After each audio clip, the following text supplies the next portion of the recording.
we are gonna go see if we can get the muffler deletes done today.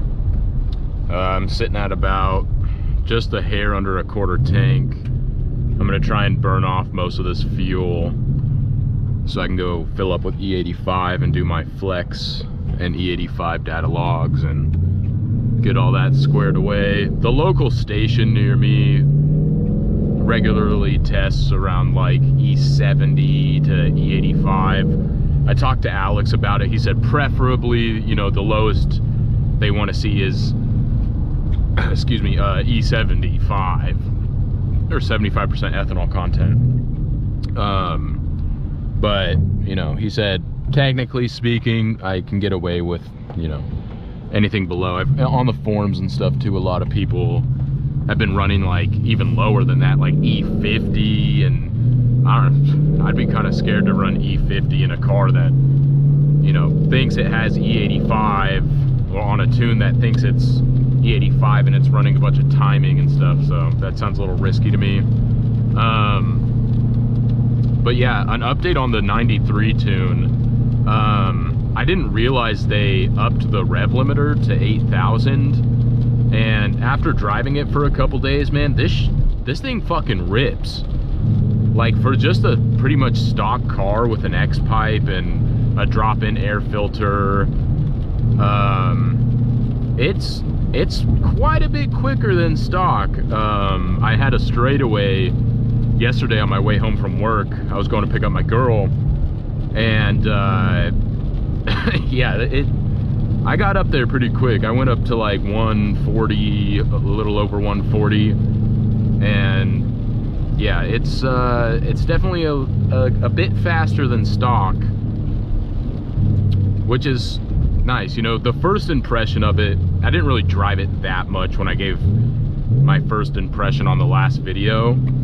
You know, at first it doesn't really seem like that much until you take it out and, you know, you make sure your data log's good before you go beat the piss out of it. But once you get the okay, man, take that thing out and just drop the motherfucker and go, and you'll see what I'm talking about. Like, big improvement. Shout out to Alex, YOLO Douchebag, and Lund Racing. I'm really glad I went with them. I was on the fence about Palm Beach Dyno or Lund and everything, but Lund's been around a lot longer. You know, there's some kind of trust factor there that they've been around for a long time, and they're probably, you know, the best Coyote tuner out there at the moment, especially for the email tunes. I mean, there's a big difference between getting a dyno tune and a email tune, because there's only so much they can really go off of over sending data logs, you know, relatively safely. So yeah, initial impressions, man, after a couple days, excellent. I'm really excited to see what the E85 tune feels like, because I've heard that's the real game changer. That's the one that seals the deal for a lot of people. Unfortunately, there's only one E85 pump in town, and it's a bit of a drive from me. It's about give or take 20 minutes. You know, it's not the end of the world. Luckily I do have the flex tune, so for the convenience of switching over. And the biggest thing I didn't realize, you know, after reading a lot about, you know, Lund tunes and things like that, people are like, oh, I'm running a flex tune. I'm on the flex tune, man. As if it's a tune. It's meant to be a transition tune. It's strictly meant to just be, oh, I need to put 93 in my tank. You know, I'm up to going out of state or something to go visit family, and you know, there's not going to be a trustworthy lot of E85 stations on my way. So I'm gonna switch over to the flex tune, and once I know all the ethanol's out of the tank, or you can run the flex tune if you want. It's not going to hurt anything to run it, but it's meant to be a transition tune. It's not meant to be a dedicated flex fuel tune, especially, you know, since there's no flex fuel sensor in a stock S550. You know, the computer can compensate and give a estimated assumption of what percentage is in the car, I don't know how accurate it is. I've heard it's, you know, somewhat accurate, but it's not necessarily trustworthy. So, and that's what's basing your timing and everything on the flex tune, is the PCM's monitor of the ethanol content. So it's kind of, you know, you're leaving it up to something that doesn't have a true flex fuel sensor to, I don't know, give you a realistic amount of data to be able to switch timing and give you a more aggressive timing curve and all that shit. See, this is the shit I'm talking about, man. They tell me, oh, 250, 275, 300 bucks, blah, blah, blah. And then since it's a new car, they get it up on the fucking lift and they're like, oh, it's gonna be 500 bucks and it's gonna take me about 5 hours. Man, I'm a mechanic. I work in a shop. I know welders. That shit ain't gonna take you fucking 5 hours, man. To build a Y pipe and put the factory tips back on, don't play games with me. I ain't stupid, man. My car sounds good the way it is. I ain't fucking dumb, man. That shit annoys me. I get everybody's gotta make money. You know, you gotta make money in the shop. That's your whole thing, but that's highway robbery, man. To cut a muffler off, weld a fucking 3-4 inch extension with a Y connection onto it, that's 4 welds, is ridiculous. We just hit the 0 miles till empty. We're about, I don't know, a block away from the gas station. You can probably see it over there. We're gonna fill her up with 85, flash the flex tune on first, let it learn the fuel and everything, and then do a couple data logs on the flex, and then if the percentage is right, we'll switch over to the E85 tune, do a pull on that, send it over to Alex. Hopefully he'll get back to me today saying everything's good, and then we'll go from there. Let it run for a minute while I took a piss. Go.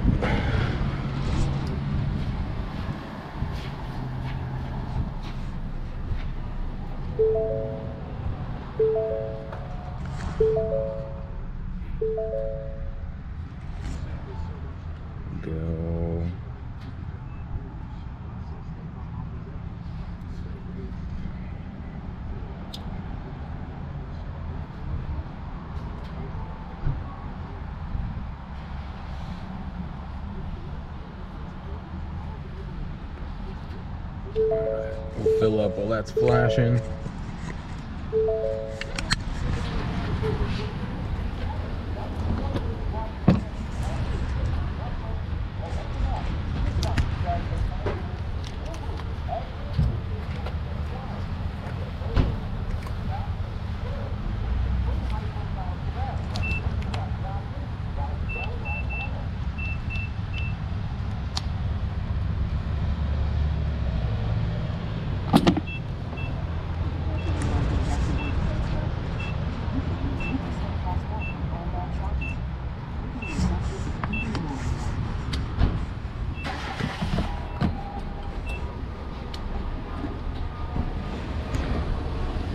Now we got that corn juice going in, boy. Stick on this fucker. That's pretty cheap compared to 93 here too.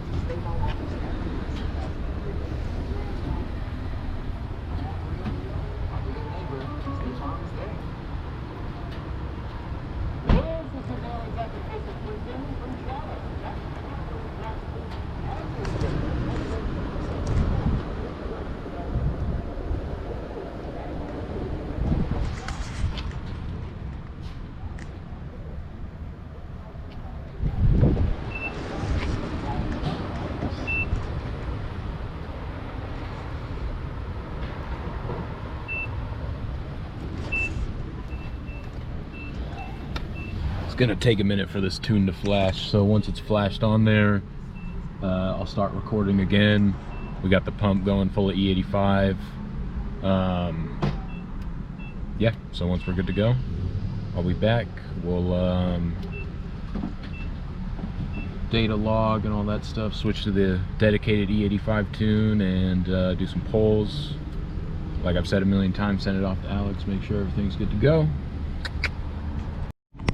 So we got the tune flashed. Right now it's learning the ethanol percentage and the details of the tune. It says not to drive it until about 30 to 40%. It said it could take a good 10 to 15 minutes for it to fully learn the alcohol percentage. So I'm gonna wait till it's maybe 45% and then drive it around and wait for it to learn before we romp on it.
So I flashed the flex tune. I drove around for like an hour trying to get the alcohol learn to, because it goes 0 to 1. When it hits 1, that means the computer has finalized its interpretation of the alcohol. Here, let me clean this off. It has finished its interpretation of the alcohol percentage because it doesn't have a flex fuel sensor. So I just data logged it anyways. It got up to 72%, which is okay. So I messaged Alex. He didn't respond to me. I said, hey, even though the alcohol learn flag hasn't hit 1, can I data log? I'm assuming since it was tested a little bit higher than what the end gauge was reading, I'm flashing the E85R tune on right now, and we're gonna data log that as well.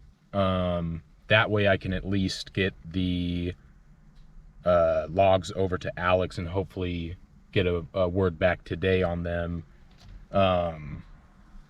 because I'd like to know if they're good or not.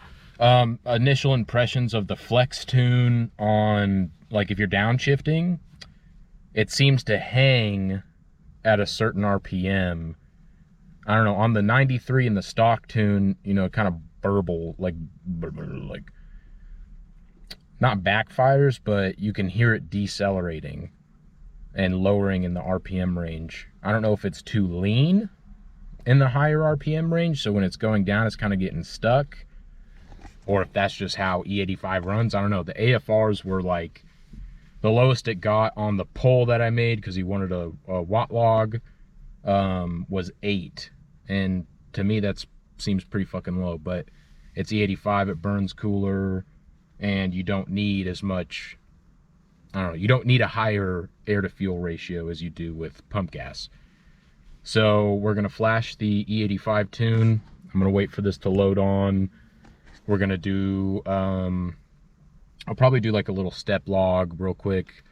I know he just wants a watt log, but I'll probably just do a little step log real quick, take it out, mash it, probably 2nd to 3rd, and send it off to him. Hopefully everything's good, and we'll take some fools to Applebee's tonight, boys.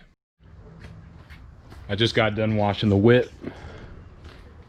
Looks pretty clean. Clean and mean. I logged the E85 tune, I logged the flex tune, sent it off to Alex. Alex said it looks good. everything's where it needs to be. No revisions needed right now. So yeah, I'm pretty happy about that everything's where it needs to be. I was kind of worried about doing pulls tonight if I didn't hear back, so we're good. After doing a couple wide open pulls on the E85 tune, it's the business, man. If you have a Gen 3 car, your first mod needs to be an N-gauge and a flex in the E85 tune. Just saying, it's nice. The only thing that's weird, and I talked to Alex about this, it's completely normal, and he said the logs were normal, so I'm not worried about it, trust him. When after you do a pull, the deceleration kind of feels like it hangs. So you could be in, like, I don't know, let's say you go up to 7,000 RPM, right? You go into fourth, and you have no pedal, right? You're not accelerating, and it's decelerating. It's going down in the RPM range. It kind of like sticks, and it decelerates a lot slower than stock. I don't know why. He said that's normal. Happens when you go 85. So it is what it is, man. But drives great. No driving issues. A lot more power, especially in the mid-range and up top. I wouldn't be surprised if I'm close to 5 to the wheel. I think once I do long tubes, I should probably be right there. I'm gonna dyno it on the 30th of this month. The local technical college has a dyno day on the 30th, and it's 3 pulls for $100. Yeah, support the local tech college and see where my car's at.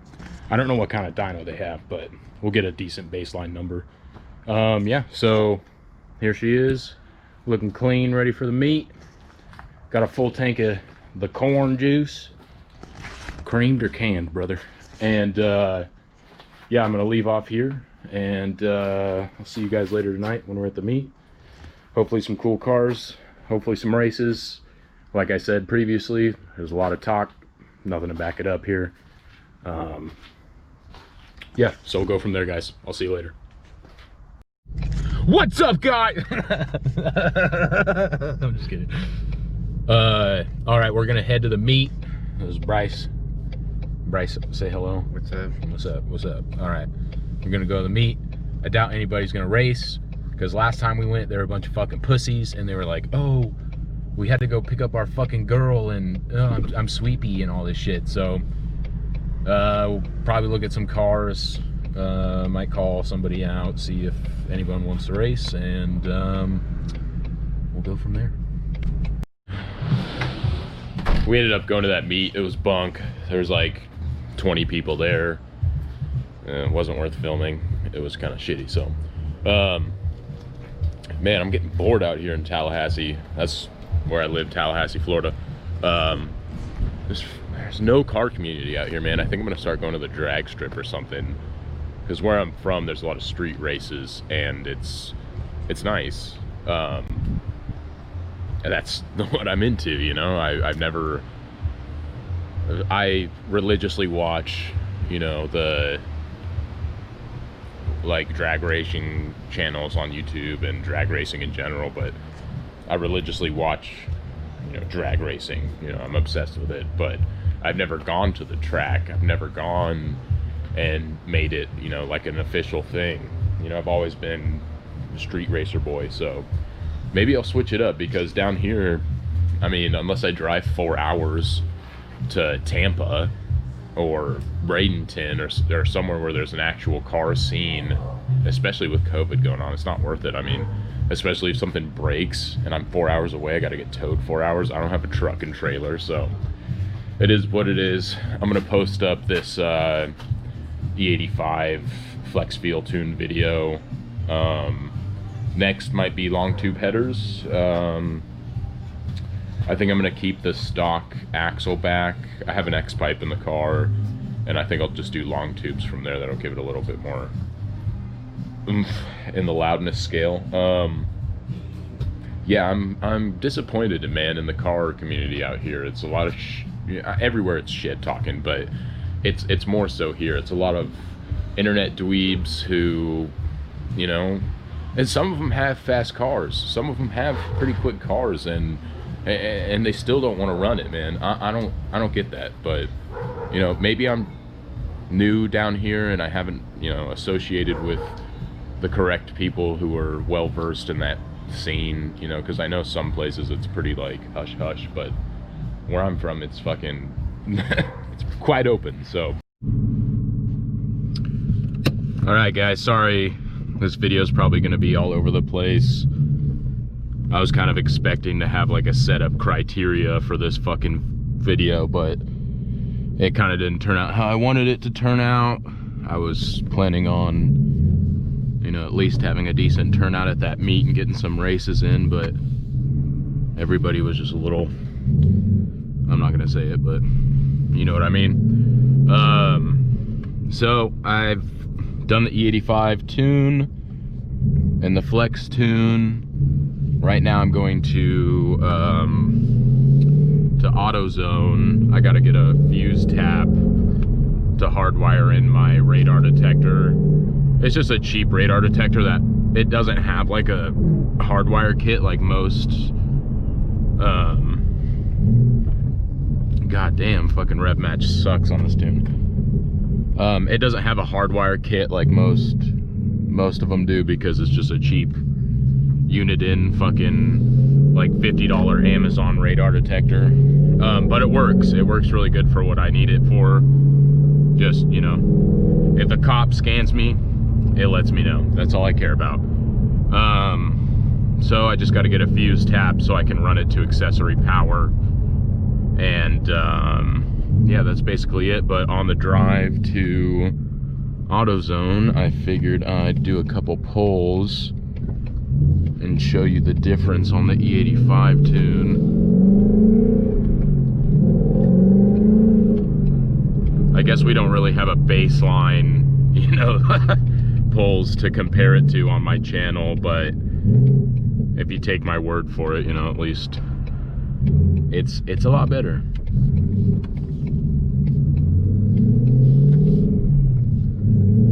The AFRs on the E85 tune are ridiculously low. They're kind of scary. I'm not used to E85, and you can get away with really low AFRs because, you know, it burns cooler, it ignites quicker, all that shit. But you know, compared to like pump gas or something, you know, you look down and you see 8 and you're like, oh shit, I'm running lean, but in reality you're safe. No need to worry.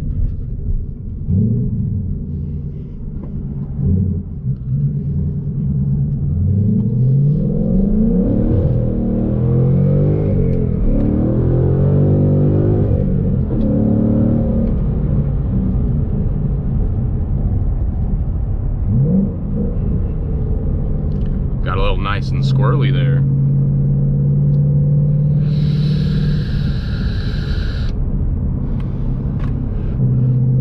So the funny thing about the E85 tune is when on deceleration, I've probably already talked about this, and I'll probably, I don't know if it's a part I'll put in the video, the other part I have talking about this. On deceleration, it kind of like hangs up. Like if I get a second and it happens, I'll show you, but it's really weird.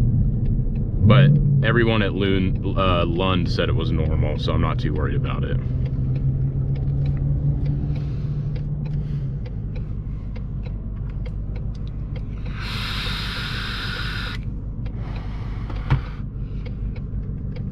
I ordered a set of 409 differential gears. I'm not sure if I'm going to do that myself. I haven't done a ring and pinion on any car. I've rebuilt a couple transmission, and I feel confident enough. I'm very mechanically inclined. I'm a mechanic. You know, I work on lineman tools and hydraulic equipment and stuff like that, so I'm very mechanically inclined. It's just one of those things like, do I really want to spend a weekend, you know, figuring it out, ordering, you know, special dial indicators so I can have the correct backlash and all that shim position and pinion angle, all that stuff.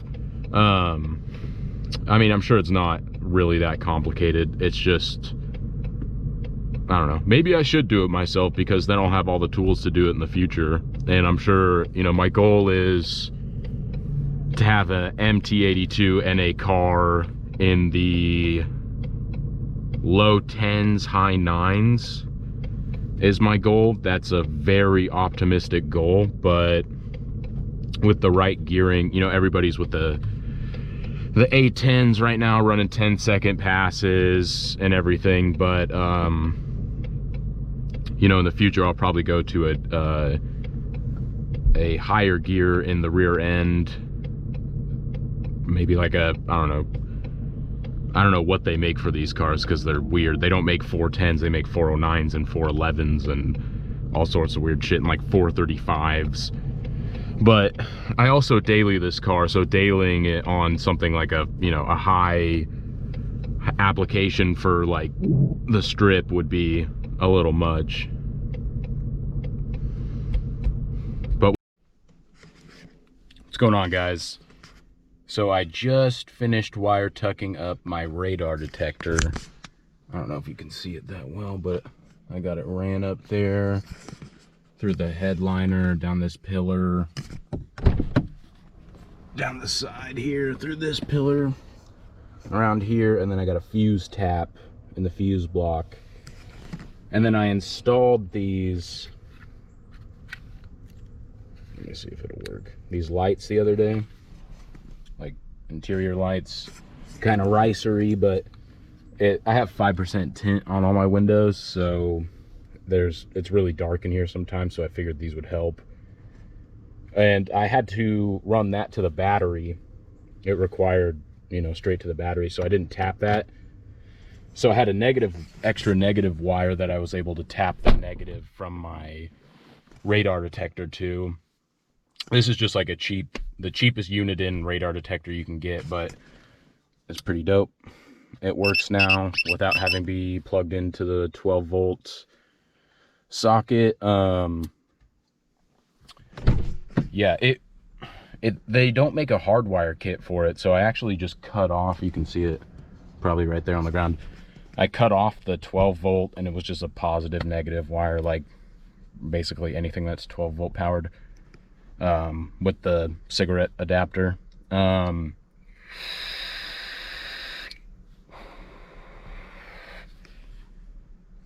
What else was I gonna say? Yeah, so everything on the interior is pretty cleaned up. I had it just like dangling down from here forever since I got it, and it was just kind of in the way, so I figured I'd tuck it out. I don't think I'm gonna do a full-time like wire tuck on the end gauge. It just doesn't seem worth it to me. I'll probably just chuck it in my glove box or inside. If I need to data log or something, I can just use it like that. I don't really use any of the gauges. The only time it'll be useful is if I'm on the flex tune. I can see what percentage ethanol and all that stuff. But yeah, so I was recording a video on my way to AutoZone, which I'm sure you saw, but on the way back, for some reason, I was using the head thing, using the headset part, and there was a Camaro SS that lined up next to me. And I'm thinking, sweet, I got this on video. This guy's trying to fucking boogie. And sure as shit, I'm like, oh, sick. You know, I gapped this fool. I'm like, sick, I got that on video with the E85 tune. I get home right before I'm about to do this thing. I wanted to watch the video again. When I was putting it on my head, I had swiped my GoPro over to picture mode. So all I got was a picture, insert picture right here. And yeah, so sorry about that, guys.